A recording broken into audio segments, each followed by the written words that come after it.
car makers face pressure to restore physical buttons in vehicles. Growing safety concerns in Europe and China are driving a shift away from touchscreen-dominated car interiors, potentially forcing automakers to reintroduce physical controls for essential functions, even without direct regulatory action in the United States.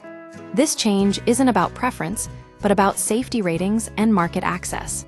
Europe leads the charge. Euro NCAP, the influential European vehicle safety body, now requires physical buttons or switches for critical functions like turn signals, wipers, hazard lights, horns, and emergency SOS systems. Vehicles failing to comply automatically lose a star in their safety rating.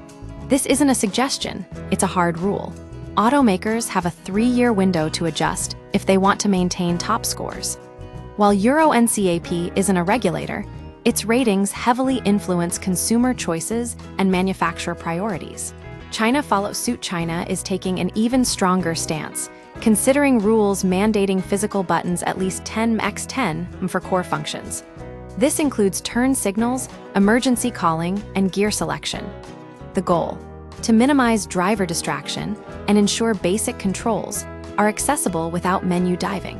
This could directly impact Tesla, whose Model 3 and Model Y rely heavily on touchscreens for even essential features like gear selection. While functional, these systems raise concerns about usability in critical situations. Why it matters: the trend toward physical controls isn't about resisting technology. It's about human-machine interaction.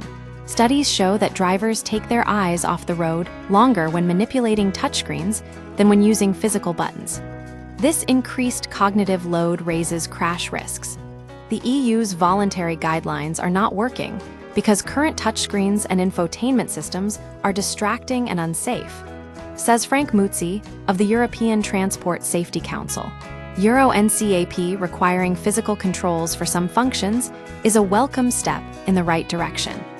Global implications: the combined pressure from the European and Chinese markets is likely to ripple across the industry. Automakers rarely engineer unique interiors for each region. If these standards become widespread, physical buttons may return to vehicles globally, not by consumer demand, but by economic necessity.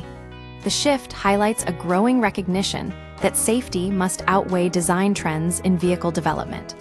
While some manufacturers may resist, the long-term financial implications of lower safety ratings could prove too costly to ignore.